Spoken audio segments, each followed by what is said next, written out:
Merci à tous d'être là. Alors d'abord, merci à vous tous d'avoir répondu présent à notre appel.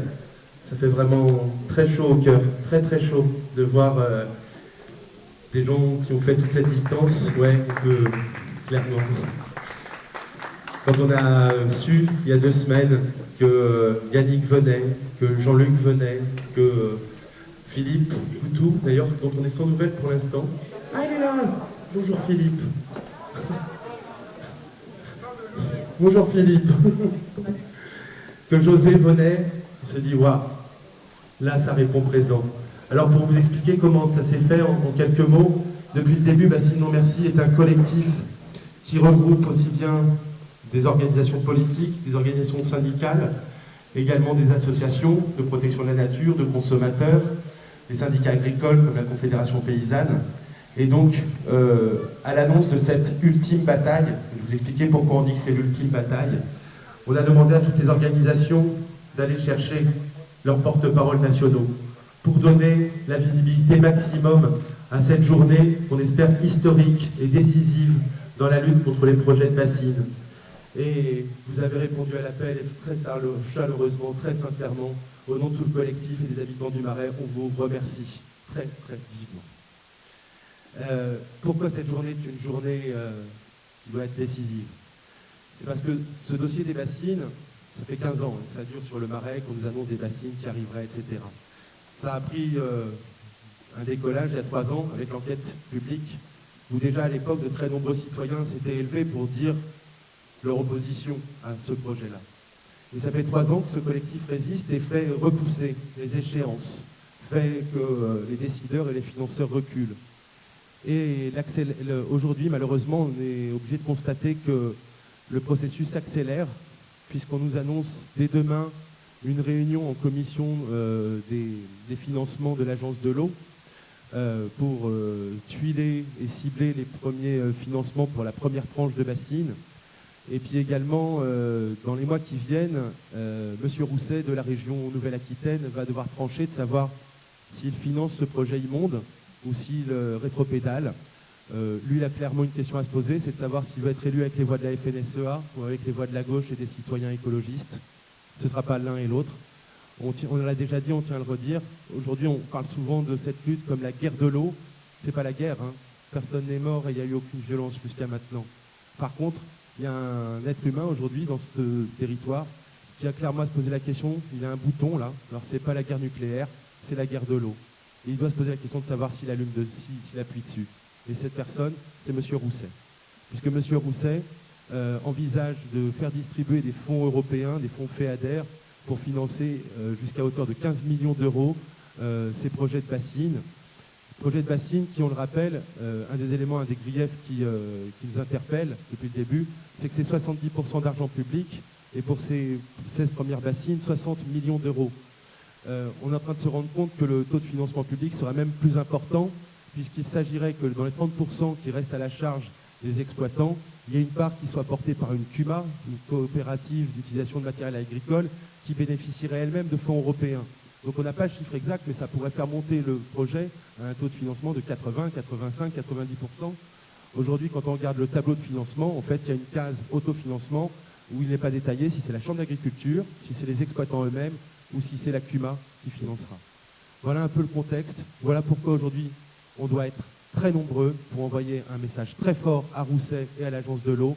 Ici, sur ce territoire, les citoyens ne veulent pas de bassines. Et si des citoyens se battent sur ce territoire, ce n'est pas uniquement pour sauver leurs petits précarés et sauvegarder leur marais poitevin, c'est bien par rapport à un enjeu national, voire européen, puisque si les bassines passent ici, malheureusement, elles passeront partout ailleurs. Merci à vous.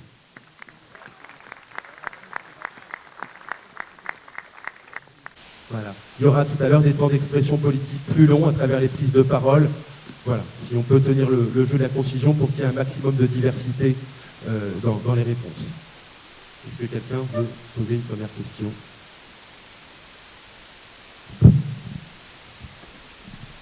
Non? Au niveau de la presse? Pas de questions? Incroyable. Philippe.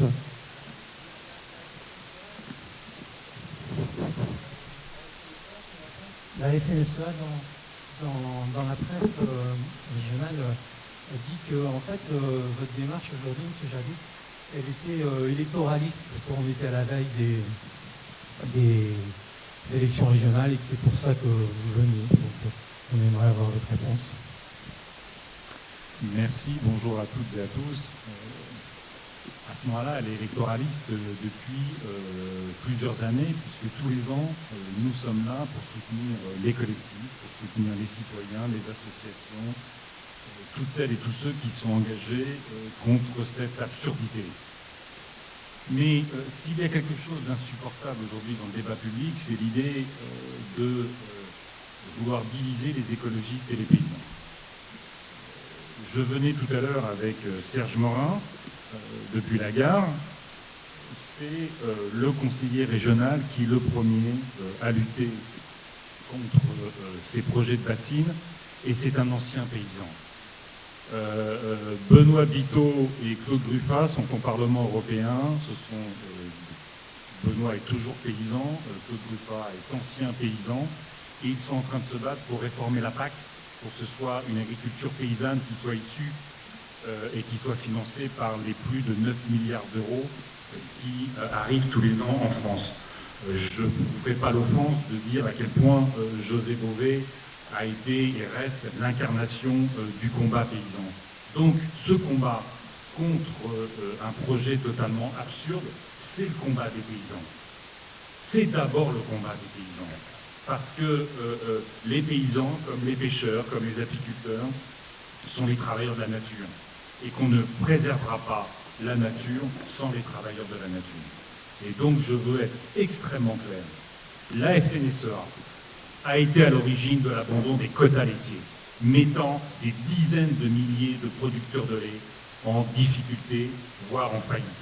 La FNSEA a été à l'origine de l'abandon du protocole sucre, mettant aujourd'hui en difficulté des milliers de betteraviers, avec toujours le même objectif, la compétition internationale, plus de rendement, plus de pesticides, plus d'engrais, moins de paysans, et aujourd'hui, cette fuite en avant, ce sont ces bassines, avec un fantasme qui serait l'eau magique. Il n'y a pas d'eau pour le marais Poitevin, il n'y a pas besoin d'eau pour l'eau potable, pour toutes les activités économiques en aval et en amont, il y aurait une forme d'eau magique qui serait réservée à quelques irrigants du maïs. Eh bien, cette prédation insupportable autour d'un bien commun, c'est le combat des paysans, c'est le combat des écologistes, c'est le combat des citoyens.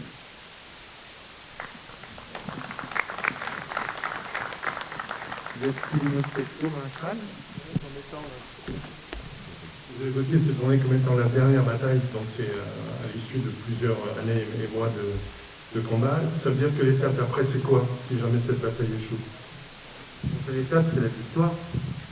La prochaine étape, c'est la reculade de Rousset. La prochaine étape, c'est l'agence de l'eau qui revient dans son rang en préservant l'intérêt général et pas l'intérêt particulier, à laisser accaparer un bien commun qu'est l'eau. Voilà, la prochaine étape qu'on espère avoir, parce qu'on va être très nombreux ce soir, cet après-midi. Et plus que dernière bataille, on a parlé de l'ultime bataille, oui. Parce que là, on est bien dans le champ démocratique et du jeu politique, et notamment de comment on influence les financeurs, comment on fait en sorte que les financeurs reculent. Depuis le début, Bassine Non Merci dit que face à ce type de projet, la désobéissance civile se justifie à 100%. Et donc, on a déjà installé une ZAD quand les projets devaient se faire en octobre dernier à proximité de Mosée. S'il faut refaire une ZAD et en appeler à d'autres modalités d'action, évidemment toujours non violentes et toujours dans le respect de l'humain et des habitants du territoire et même des outils de travail, mais l'interposition physique, à l'image de ce que José a pu porter à l'époque, eh bien, on en fera l'usage, pour une simple et bonne raison. Quand l'intérêt général est bafoué, la désobéissance civile se justifie. Quand la loi cadre sur l'eau est bafouée, la désobéissance civile se justifie.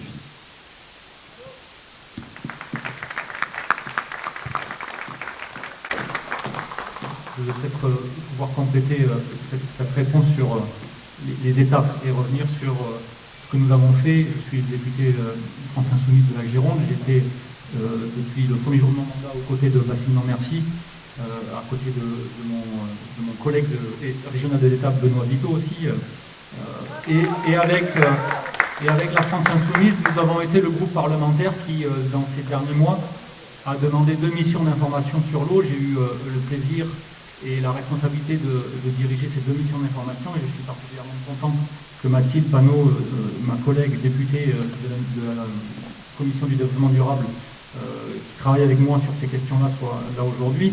2 missions d'information, dont la dernière portait sur la gestion des conflits d'usage. Et pourquoi je voulais revenir sur votre question des étapes? Parce que ces missions d'information, et celles-ci particulièrement sur les conflits d'usage, se projetaient dans la continuité du travail du préfet Biche, qui a mené en 2018 une mission qui a donné lieu à une instruction de 2019 et qui parle des PTGE, projets de territoire pour la gestion des eaux, et qui doit faire l'objet d'un consensus de toutes les parties prenantes sur cette question de la ressource en eau. Et les étapes qui auraient dû avoir lieu n'ont pas eu lieu ici. On est clairement dans ce qui est failli, c'est-à-dire que si je vous lis ce que dit l'instruction du préfet Biche, c'est assez clair. Elle dit « Nous demandons au préfet d'accompagner les PTGE selon les principes détaillés dans l'instruction de ces annexes, qu'il s'agisse de démarches similaires antérieures ou de PTGE lancées à la suite de cette instruction. » Donc ici, on est bien sûr une discussion antérieure, mais qui aurait dû prendre ces modalités des PTGE. Et donc, Bassim Merci, notamment, a été éjecté de cette discussion, de cette table ronde qui aurait dû avoir lieu. Donc il y a une faillite de la gestion de cette question par l'État, simplement. Et donc, il faut le comprendre aussi pour comprendre comment on en arrive à cette situation aujourd'hui. Alors, elle est symbolique, cette bataille, hein, on l'a déjà évoquée, et Yannick Jadot vient de l'évoquer, d'un modèle agricole, agro-industriel qui a failli. Et nous, on est là parce qu'on défend aussi, tous autant que l'on est ici, un autre modèle qui est celui d'une agriculture locale et paysanne. Elle a failli, ce modèle agricole, il a failli parce qu'aujourd'hui, il n'y a pas de revenus pour les paysans. Il y a de moins en moins de paysans. Ceux qui tentent de faire leur métier se suicident à un rythme qui est juste insoutenable. Et on n'a pas d'autonomie alimentaire non plus sur les territoires et dans le pays. Et donc, c'est bien tout ça que l'on remet en cause aussi et que l'on défend, nous, avec cette question de l'appropriation de l'eau par 8% d'une profession, laissant les 92 autres pourcents se débrouiller seuls. Et donc, ce que l'on dit au niveau de la région, puisque la première question, c'était est-ce qu'il y a un enjeu politique? Bien sûr, la question de l'eau est éminemment politique. Que fait la région à financer à hauteur de 15 millions des bassines qui, selon tous les climatologues que j'ai pu auditionner dans l'émission d'information et tous les spécialistes, disent on ne sait pas si elles vont se remplir, ne serait-ce que 3 années sur 5. Là, c'est pas dans 20 ans, c'est là. Est-ce qu'elles vont se remplir? Et donc, donner 15 millions pour un puits sans fond qui ne va même pas répondre aux attendus, c'est aussi contraire à toutes les... Enfin, c'est une insulte au bon sens, quoi. Et donc, c'est pour ça qu'il faut qu'on change aussi ça, parce que ce modèle, il a failli. Et ce modèle, il fonctionne qu'avec la continuation du glyphosate, il fonctionne aussi avec des marches arrière. La semaine dernière, on s'est battu contre le retour des néonicotinoïdes, et on voit que ça aussi, c'est inhérent à ce modèle agricole. Donc c'est bien ça qu'il faut basculer aujourd'hui, et qu'il faut aujourd'hui absolument que l'on prenne en compte. Toute cette affaire est un défi aux évidences, au changement climatique, aux réalités agronomiques, et je termine là-dessus, mais aussi aux connaissances scientifiques, et puis un défi, je viens de l'évoquer, à l'arithmétique toute bête, c'est que filer 15 millions dans un puits sans fond, alors qu'on pourrait aider, et c'est les discussions et les batailles qu'on mène avec Benoît, c'est imaginer demain dans cette région, qu'est-ce qu'on fait de ce territoire? Est-ce qu'il n'y a pas plutôt un plan de protéines à mener ici pour réorienter le modèle agricole? Comment on monte des filières avec 15 millions d'euros, 20 millions d'euros? Comment on met des filières sur pied pour ne pas aller chercher la première carotte ou la première salade, ce que disait Jean-Luc ce matin, à 200 km d'ici? Voilà quels sont les enjeux, voilà pourquoi on est là, et voilà pourquoi on sera toujours derrière cette bataille, et que la seule issue, effectivement, comme l'a dit Julien, c'est la remporter.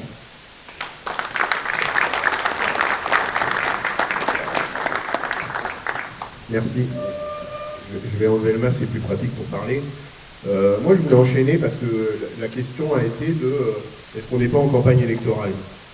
Quand on parle d'échéance électorale, on parle de politique publique, parce que c'est ça l'enjeu d'une campagne électorale, c'est de construire des politiques publiques. Et quand on parle de politique publique, moi je vous invite à garder à côté de l'oreille une petite musique qui vous dit argent public, argent public, argent public. Et donc ce qu'on a essayé de faire quand on a été aux affaires, comme on dit, et quand je dis on, c'est parce que je ne peux pas m'empêcher d'associer mon ami Serge qui est à côté de moi, et je crois qu'on a fait des choses intéressantes sur le sujet du stockage de l'eau. On a posé dans ces politiques publiques des blocages en retenue de substitution qui fait qu'elles ne sont toujours pas sorties aujourd'hui. En 2011, on a posé un règlement d'intervention qui n'empêche pas l'irrigation. Et je veux absolument que vous sortiez tous d'ici en ayant la certitude que nous ne sommes pas contre l'irrigation. On a posé un règlement d'intervention qui encadrait les logiques de création de stockage de l'eau. Et je veux que vous partiez d'ici en ayant la certitude que nous ne sommes pas contre le stockage de l'eau, mais pas dans ces conditions-là. Ces conditions-là qui favorisent l'agriculture prédatrice dont a parlé Yannick, et qu'on ne peut pas continuer de soutenir avec de l'argent public, d'autant plus que c'est ce modèle agricole-là qui capte déjà la grande majorité des aides publiques de la PAC. Quand on parle d'agriculture, et que Alain Rousset nous dit qu'il n'y a pas d'agriculture sans eau, ça veut dire qu'on doit rendre accessible pour tous les agriculteurs la ressource en eau. Ça n'est pas le cas aujourd'hui. On travaille sur des projets qui ne concernent que 10% des agriculteurs et on engage beaucoup, beaucoup d'argent public. La petite musique à côté de l'oreille. Donc en octobre 2011, on a posé un règlement d'intervention qui n'empêche pas l'irrigation, qui n'empêche pas le stockage, mais qui pose les règles d'un partage de l'eau en adéquation ou en conformité avec la loi sur l'eau et la LEMA, la loi sur l'eau et les milieux aquatiques. En 2014, quand on devient autorité de gestion pour les fonds européens et qu'on rédige le PDR, le plan de développement rural régional, on pose les règles, effectivement, en référence au règlement d'intervention qu'on avait déjà fait voter en octobre 2011, pour que les mêmes conditions pour l'attribution des fonds européens soient effectivement respectées également sur la base du règlement d'intervention de Poitou-Charentes. Il s'avère qu'en Nouvelle-Aquitaine, ces règlements d'intervention n'ont pas été remis en cause. Ils sont toujours en vigueur. Et donc aujourd'hui, les projets qui sont sur la table ne sont pas conformes à ces règlements d'intervention, ne sont pas conformes au plan de développement rural régional. Et c'est la raison pour laquelle, en 2019, quand je suis élu député européen, je saisis d'emblée la Commission. Ça a été mon premier acte de député européen pour les alerter sur le fait qu'on était prêt à engager des fonds européens sur des projets qui n'étaient pas conformes avec la loi sur l'eau, qui n'étaient pas conformes avec la directive cadre européenne sur l'eau. Et c'est là où M. Rousset trouve le subterfuge de la coopérative d'utilisation de matériel en commun pour essayer de malgré tout lâcher les fonds européens sans forcément financer complètement le stockage. Une fois que je vous dis, alors l'agence de l'eau, j'en parle pas parce qu'avec Serge c'est pareil, on a ferraillé pour attirer l'attention et empêcher que l'agence de l'eau, qui est quand même le plus grand financeur, se précipite trop vite sur ses financements. J'espère que la mobilisation d'aujourd'hui va les inviter à réfléchir, à revisiter leur positionnement par rapport au fait que ces projets-là ne correspondent pas aux attentes sociétales, aux attentes citoyennes. Maintenant, moi je considère qu'il y a deux axes importants. C'est quand on est prêt à valider ce projet-là et qu'on nous présente ce projet-là comme une démarche de progrès, ça veut dire qu'on est prêt à réutiliser ce protocole pour tous les projets qui sont aujourd'hui dans les cartons, et pour Poitou-Charentes, c'est 200 projets dans les cartons. Ça représente une enveloppe publique de 350 à 400 millions d'euros. Je vous laisse, toujours argent public à côté de l'oreille, je vous laisse imaginer, avec 350 ou 400 millions d'euros, tous les miracles qu'on pourrait faire en termes d'accompagnement de la transition agroécologique. Donc c'est ça l'enjeu. Et c'est ça l'enjeu électoral des futures régionales, pour ceux qui me posent la question de l'échéance électorale. C'est pas de continuer dans une fuite en avant à perfuser le modèle agricole dont on sait qu'on ne veut plus, mais c'est bien d'accompagner les agriculteurs, et c'est là où on n'est pas opposé aux paysans dans la transition. Et puis le dernier sujet, et je m'arrête là-dessus, c'est que le lien terre-mer, à quel moment on le prend en charge? Parce qu'on parle tous ici de l'agriculture, des tomates et c'est quoi les autres? Les tomates et les salades qu'il faut arroser. Mais moi, je viens d'une zone qui s'appelle Marais-Oléron, à l'estuaire de la Seudre, où on fait pousser des animaux qui s'appellent des coquillages, qui s'appellent des huîtres avec une appellation prestigieuse, authentique, identitaire. Si on continue sur ces logiques-là, de gestion quantitative désastreuse de l'eau, de gestion qualitative désastreuse de l'eau, on va voir disparaître cette activité-là. Il y a 1000 ostréiculteurs sur le bassin ostréicole de Marennes-Oléron. Il y a plusieurs centaines de mytiliculteurs qui font pousser des moules de bouchot, à Charon. Et bien, si on continue avec une agriculture qui à ce point piétine une gestion de l'eau quantitative et qualitative aussi désastreuse, on va faire mourir ces acteurs des activités primaires en mer. Et moi, je dis que les coquillages, c'est les abeilles de la mer. Et quand les abeilles de la mer, donc les coquillages, meurent à 80 ou 90%, c'est qu'on n'est vraiment pas dans la bonne orientation à suivre en termes de gestion de l'eau. Et pour intégrer ce lien terre-mer, on a un outil, ça s'appelle un parc naturel, parc naturel marin des estuaires et des pertuis charentais. Et ce parc naturel marin a un pouvoir fort qui est un avis conforme. Si les préfets s'attachaient à cette gestion cohérente, si les préfets s'attachaient à cette gestion cohérente qui intègre le lien terre-mer, plutôt que de signer un arrêté préfectoral sur le coin de son bureau, il saisit le conseil de gestion pour un avis conforme, et là on a l'avis de tous les acteurs du territoire, des agriculteurs jusqu'aux acteurs de la mer.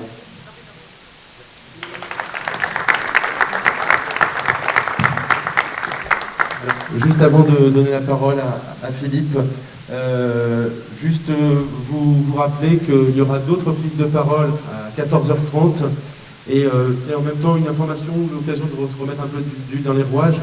On demandera à nos chères 4 têtes d'affiche, hein, c'est comme ça qu'on vous appelle, de prévoir une intervention de 10 minutes maximum tout à l'heure. On tirera au sort, voilà, pour savoir... Et également Dominique Mallet, le porte-parole de la Confédération Paysanne, s'exprimera également et on va lui donner la parole très, très prochainement. Juste vous dire qu'il nous reste encore un quart d'heure, 20 minutes sur la conférence de presse. Donc la concision, c'est plus facile à dire qu'à tenir, hein, on a bien conscience. Un scoop, puisque ce matin, le président Rousset parlait en direct sur France 3. Alors il a fait cette déclaration en effet, dire si c'est pour arroser des salades et des tomates, sauf que vous le savez, c'est pas du tout ce à quoi servent les bassines ici, c'est bien en majorité pour faire du maïs et en majorité du maïs pour l'exportation au port de la Palisse. Donc de deux choses l'une, soit M. Rousset nous prend pour des idiots, soit il ne connaît pas le dossier, ou les deux. Mais néanmoins, dans sa déclaration, il a dit des choses intéressantes. Le président reconnaît des points de blocage et insuffisances, notamment sur le respect des nappes. Pas de pompage lors des ASSEC, oui, a priori, ouais. Et sur le plan, et des manques sur le plan environnemental. Il dit avoir nommé Alain Dupuis pour travailler dessus, et le CNRS, je pense que c'est le CNRS de Chizé, avec M. Bretagnol. Vous vous rendez compte? On en est à ce stade-là, et c'est seulement maintenant que M. Rousset se pose la question de se tourner vers le monde scientifique, et pas simplement vers ce pseudo-comité scientifique et technique accolé au protocole, dans lequel finalement vous n'avez que des gens du service de l'État, donc qui ont une déposition alignée, très clairement, et des représentants des associations de protection de la nature qui ont elles-mêmes signé le protocole. Je parle de DECEV Nature Environnement notamment, où finalement leur marge de manœuvre et leur situation est très inconfortable. Donc, alors qu'en face de ça, on a un comité d'experts Acclimatera, on a un comité d'experts Ecobiose, donc présidé par Vincent Bretagnol, qui est le scientifique qui étudie depuis 30 ans l'érosion de la biodiversité en rapport avec le développement de l'agriculture et la modification des paysages qui vont avec. Uniquement maintenant, M. Rousset envisage de s'entourer de scientifiques compétents. Voilà, c'est une information importante à vous donner. Et je vais donner la parole à Philippe. Pour tout le monde. Quelques mots, pas trop longs. Donc moi je parle au nom des camarades du nouveau parti anticapitaliste et aussi au nom du collectif Bordeaux en lutte qui a réussi à obtenir 3 élus au conseil municipal de Bordeaux et aussi un élu au conseil de métropole. Donc on est de la même région et donc c'est aussi à ce titre-là qu'on est là parce qu'on est bien motivé à mener la bataille ici aussi contre Rousset. Rousset qui symbolise beaucoup de choses, hein, donc là on parle évidemment du mépris de l'environnement et puis d'un soutien ou en tout cas d'une proximité avec les industriels ou les capitalistes de l'agriculture. Et c'est justement le problème auquel on est confronté aujourd'hui, c'est comment il peut y avoir aujourd'hui des représentants politiques et qui sont toujours de ce côté-là de la barrière, du côté des exploiteurs, du côté de ceux qui n'en ont rien à foutre de l'environnement, rien à foutre des droits sociaux, rien à foutre de la vie sociale, de la vie collective. Et donc oui, il y a besoin aujourd'hui d'une bataille, d'une pression par en bas, et c'est pour ça que c'est ce que j'ai envie de dire, parce que même si au début il y a eu la question des élections et de l'électoralisme éventuel, évidemment on n'est pas loin des départementales, on n'est pas loin des régionales, et on n'est même pas très très loin des présidentielles, et aujourd'hui vous avez 4 ou anciens ou potentiels futurs candidats à la présidentielle, donc on pourrait penser que ce qui dominerait la journée, ce serait la préoccupation électorale, et justement ce qu'on a envie de dire, c'est que ce qui est déterminant, c'est la lutte par en bas, c'est que la mobilisation, que les associations, que les militants s'organisent, exercent eux-mêmes la pression, parce qu'il y a de quoi se révolter, il y a de quoi se mettre en colère, il y a de quoi dénoncer toutes les logiques qui sont en place aujourd'hui, toutes les logiques qui sont destructrices. Il faut qu'on relève la tête, il faut qu'on retrouve de la confiance en nous-mêmes, il faut qu'on arrive à reconstruire des collectifs, il faut qu'on arrive à recoordonner les batailles écologiques et sociales, et c'est très important, et c'est comme ça qu'on peut envisager de changer le rapport de force. Donc nous, on a envie de dire ça, on a envie de dire que oui, il faudra mener une bataille, une vraie bataille, de secouer tout ce qu'il y a aujourd'hui, de secouer les élus, et de secouer la société, d'arriver à changer la donne. Et donc je finirai juste aussi pour faire un lien avec une bataille qui n'est pas si vieille que ça, c'est celle contre le barrage de Sivens. Et moi je retrouve à peu près les mêmes arguments, les mêmes problèmes qui sont posés, et ce qui est terrible, mais on pourrait aussi faire le lien avec la bataille de Notre-Dame-des-Landes, ce qui est terrible, c'est qu'on a l'impression que des choses ont été acquises à un moment donné. En tout cas, le collectif qui s'était battu à Sivens a eu gain de cause finalement, puisque le barrage a été supprimé, il n'y a même pas eu de réservoir derrière, et le décret d'utilité publique, je ne sais plus comment on appelle ça, a été même annulé, donc ça avait donné raison à ceux qui se sont battus contre l'idée d'un réservoir, là aussi, pour des gros céréaliers. Et à Notre-Dame-des-Landes, on a aussi quelque part une victoire politique des anti-aéroports par rapport à la sauvegarde de la zone humide et par rapport à la question de l'eau aussi, hein, et puis des espèces vivantes, animales ou végétales. Et on a l'impression qu'on est tout le temps en train de refaire la même chose. Et des élus comme Rousset ou d'autres ne tiennent aucun compte de ça, ne tirent aucune leçon, et on est toujours aujourd'hui obligé de reproduire la même lutte, de retrouver des arguments, et ça pose un problème aussi de cette société, comment elle est organisée, et comment finalement c'est toujours comment on regarde toujours vers les exploiteurs, vers les industriels, vers les capitalistes, et jamais en premier le souci de la population et de sa santé ou de son environnement. Donc voilà, c'est pour ça, pour dire qu'il faut qu'on se batte, il faut qu'on s'organise.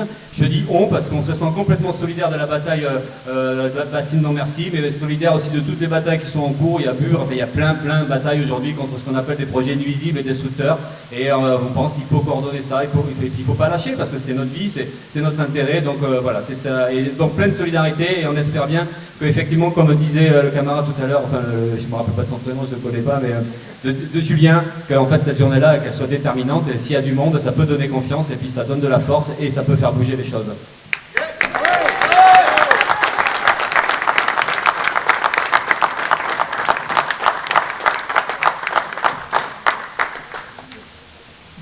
Bonjour à vous. Donc Dominique Mallet, porte-parole de la Confédération paysanne de Charente-Maritime, et je représente aussi 4 autres départements, celui de la Vendée, de la Charente, de la Vienne et des Deux-Sèvres. Voilà. Donc les 5 départements concernés par ces mouvements, ces créations, donc non pas sphères de bassines, sont là. Alors, voilà, je vois que je suis le seul syndicat agricole présent ici à cette table. Tout ça pour vous dire que la Confédération paysanne, par les pratiques de ces paysans qui sont en agriculture paysanne, montre que l'on peut vivre différemment, que l'on peut produire différemment, que l'on peut économiser l'eau aussi énormément, parce qu'il y en a besoin. L'eau devient de plus en plus rare.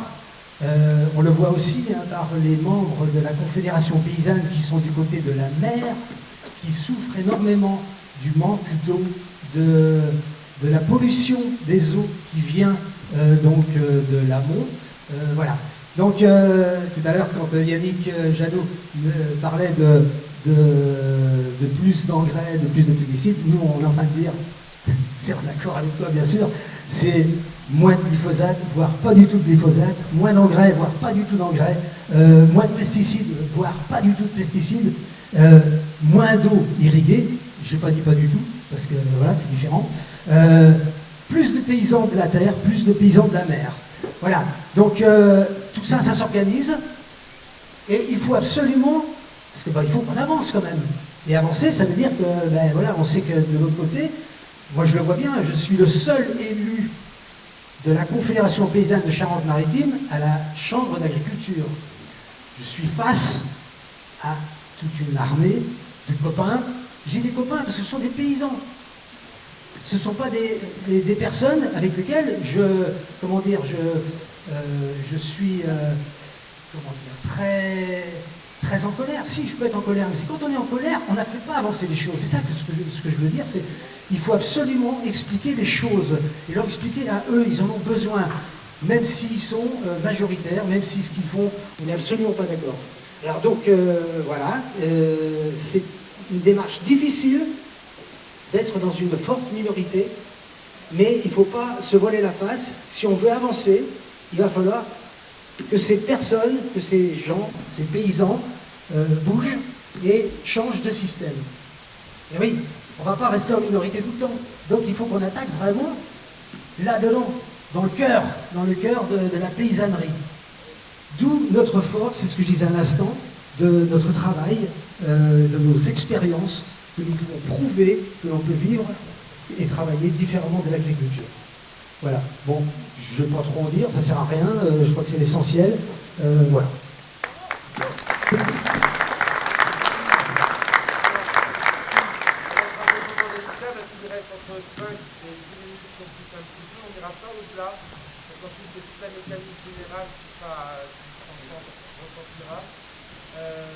Donc je peux vraiment vous demander la conclusion là, dans les prochaines interventions. On va entendre Nicolas, on va entendre José, on va entendre Yann. Très bien. Voilà, ce sera les dernières interventions.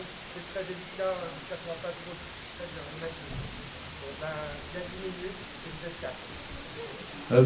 Bonjour, donc je suis Yann Jezekiel du Parti communiste, la section des Deux-Sèvres. Dans les Deux-Sèvres, on s'est tout de suite opposé aux bassines et on soutient le collectif Bassines Non Merci en relayant les actions en participant aux manifestations et autres. Pour nous, les bassines, il y a trois grandes aberrations. D'abord économiquement, parce que c'est un financement public pour un usage privé, puisque l'agence de l'eau qui va régler 70% de ce que ça va coûter, c'est financé sur les taxes des factures d'eau que tout le monde paye. Ensuite, c'est socialement injuste, puisque seulement 5% des agriculteurs seraient rattachés aux bassines, et donc ça va renforcer les grandes surfaces agricoles, et qui en plus seront tournées vers l'exportation et les grands groupes multinationaux. Et enfin, c'est écologiquement aberrant. Le modèle proposé par les bassines, c'est un modèle qui n'est plus du tout en adéquation avec le changement climatique. Il faut revenir à une agriculture locale, une agriculture à taille raisonnable, qui préserve la biodiversité, et donc les bassines, c'est totalement l'inverse. Et en conclusion, je dirais que l'eau est un bien commun et qu'il doit rester dans la gestion publique, et que c'est pour tout ça que la section Deux-Sèvres du PCF soutient Bassines Non Merci, et on est tous là pour la manifestation. Voilà, merci. Je voudrais juste rajouter, parce que je suis avec mon camarade pour la Fédération de Vendée du Parti communiste, nous soutenons cette lutte, parce que nous en Vendée, nous en avons des bassines. Et nous nous posons des questions par rapport aux conséquences que ça a aujourd'hui sur la santé des individus, sur l'écosystème, à savoir que les plastiques qui sont mis dans le fond, qu'est-ce que ça donne au bout d'un certain temps? Qu'est-ce que ça donne comme au niveau bactériologique? Nous avons des questions de ce type-là auxquelles il nous faut des réponses. En plus, nous sommes dans des urgences climatiques. Nous savons aujourd'hui qu'il y a une sécheresse. Nos amis qui vivent dans le sud Vendée, dans le Marais Poitevin, le vivent en direct. Donc nous posons cette question. Arrêt, bifurcation totale par rapport à ces bassines. Il faut arrêter. Et nous sommes d'accord avec ce qui a été proposé. Et il faut savoir que la problématique globale, elle est rapportée à la filière maïs. Géopolitiquement parlant, on a la nappe phréatique du Dogger qui est prise par l'irrigation du maïs, avec Pionnier France Maïs, les leaders des OGM européens. C'est posé à Fontenay-le-Comte. On est des rats de on est un département où il n'y a pas un kilomètre de cours d'eau en bon état, où la population boit de l'eau de surface, pendant que l'eau de la nappe phréatique part sur du maïs qui est balancé en Europe du Nord. Implantation du soja, la filière elle est installée. On met des rats de laboratoire en Vendée. Si un jour les problématiques sont regardées en face et qu'on regarde les problématiques vraiment, aujourd'hui ce collectif, il va falloir qu'il aille devant les grilles de Pionnière France Maïs pour imposer la reconversion des assolements sur ce territoire et la réorganisation du commerce international. Par conséquent, CAFTA, Mercosur, il y a des gens qui sauront mieux en parler que moi. Mais n'oubliez pas que la tête de filière, c'est le semencier, et c'est en Vendée que ça se passe.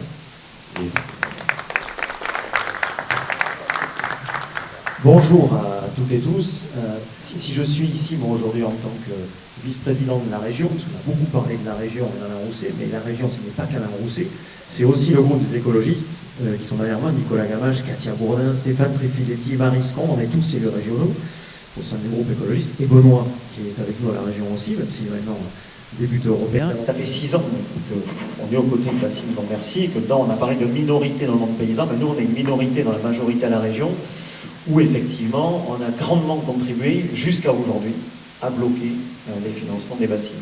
Notre conviction, elle est évidemment très différente de celle d'Alain Rousset. Dans une majorité, vous pouvez avoir des nuances. Là aujourd'hui, c'est pas une nuance, c'est un désaccord de fond, voilà, un désaccord sur l'avenir, puisqu'on considère que le modèle agricole qui se cache derrière les bassines, c'est le modèle qu'on connaît, qui a été décrit par tous les interlocuteurs. C'est le modèle intensif, industriel, qui dérègle le climat, qui détruit le vivant et qui détruit le monde paysan.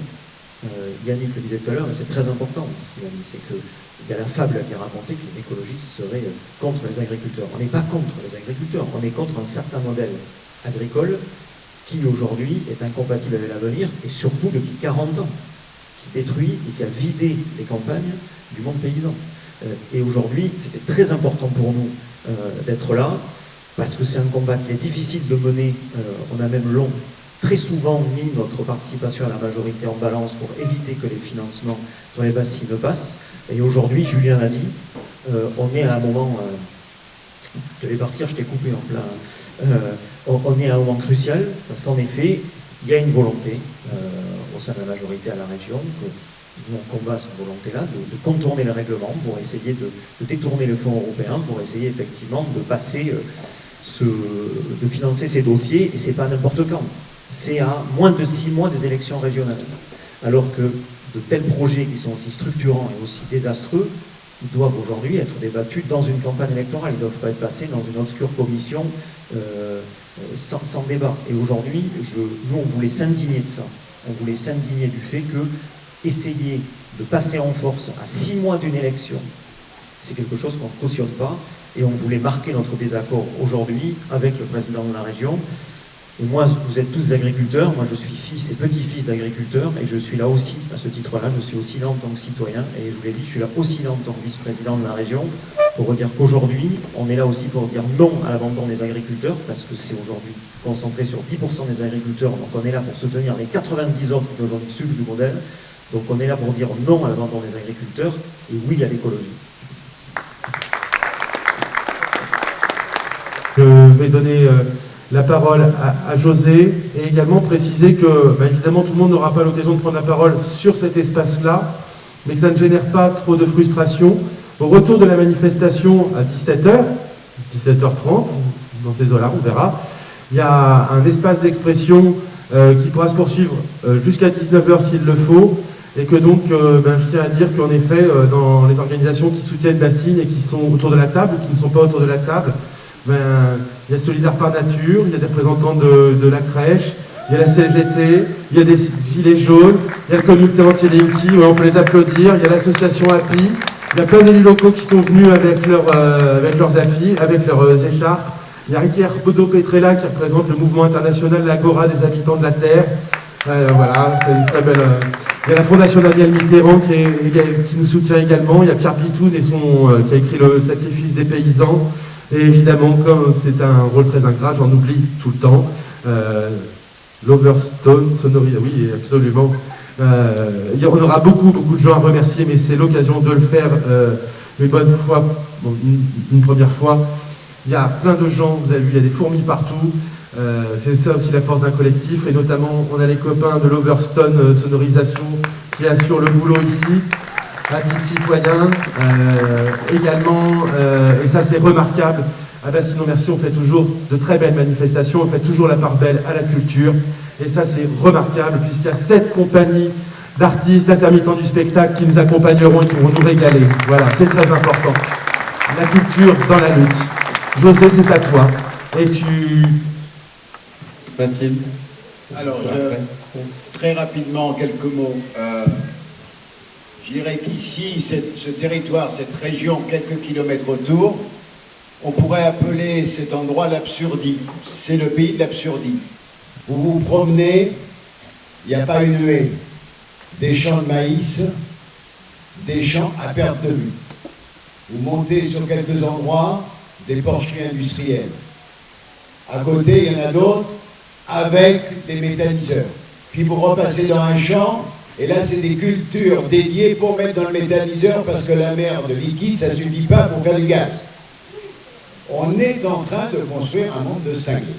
Et comme si ça ne suffit pas, eh bien, quelques privés, quelques agro-industriels pensent que plutôt que de garder l'eau sous terre pour avoir un bien commun qui se régule et sur lequel on puisse prendre une petite partie pour faire l'irrigation et que chacun en profite, eh bien non, ils disent on va sortir l'eau de sous la terre, on va la grimper et on va la stocker au-dessus.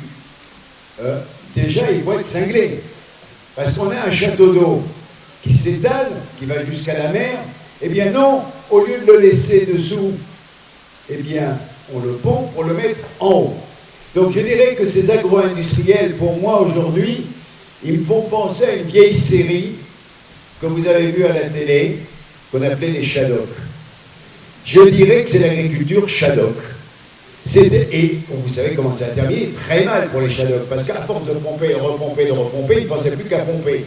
Et donc on se retrouve dans un monde qui tourne sur lui-même, dans un modèle qui n'a aucun avenir, puisqu'on sait très bien que ce ne sont pas ces quelques agri-managers, même s'ils ont le port de la palisse à côté, qui vont pouvoir diriger les affaires du monde et les cours des céréales. Donc ces gens sont aujourd'hui, avec leur démarche complètement minoritaire, en train de vouloir gagner de l'argent en détruisant la collectivité, et comme souvent ça a été le cas en agriculture, on mutualise les dettes et on privatise les bénéfices et donc les subventions agricoles. Ça, c'est la réalité du modèle, donc c'est le pays d'absurdité avec ses chaleurs. Ça, c'est le premier élément.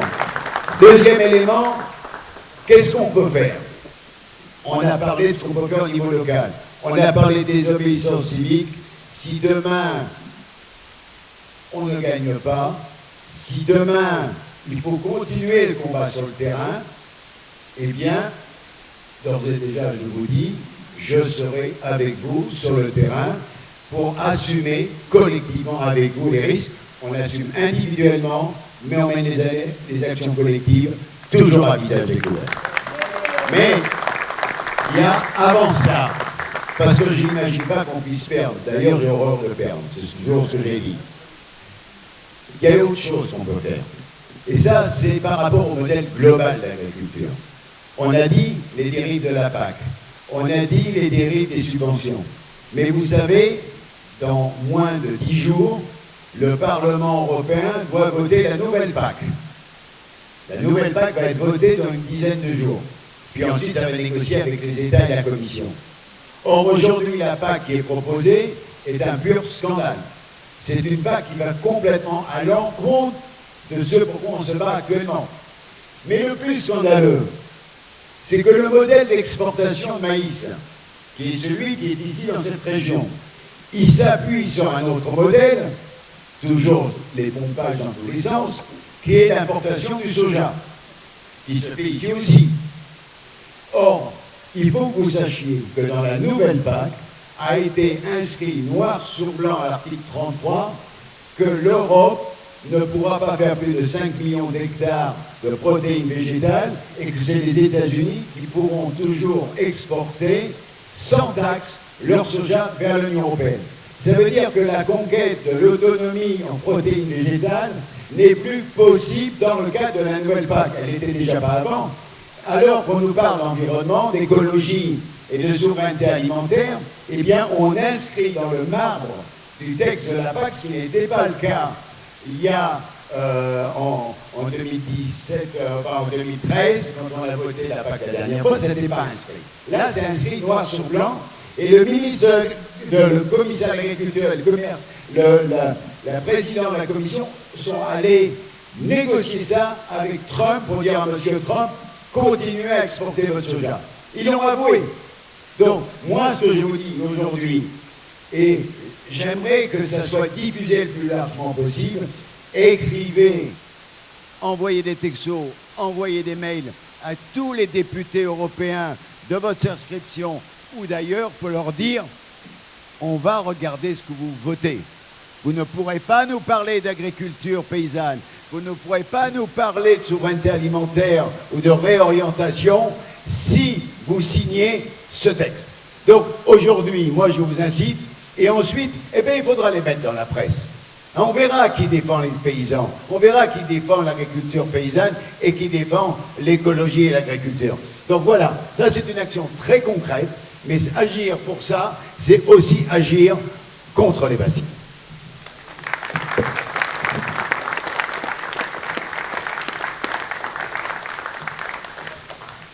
Pour une dernière intervention, donc Mathilde Panot. Donc moi, je suis vice-présidente du groupe parlementaire La France Insoumise à l'Assemblée nationale. Donc moi, je ne suis pas des Deux-Sèvres, je ne suis pas de la région, et je voulais aussi expliquer pourquoi est-ce que je suis ici aujourd'hui avec Loïc Prudhomme et Jean-Luc Mélenchon. Parce que je crois que nous ne sommes pas ici dans un problème qui est un problème local. Alors évidemment, il y a tous les éléments qui ont été donnés. On est sur la 2e zone humide de France, on est sur un bien commun qu'est l'eau. Mais je voulais d'abord dire merci au collectif Bassines Non Merci, parce que c'est un enjeu démocratique qui est porté.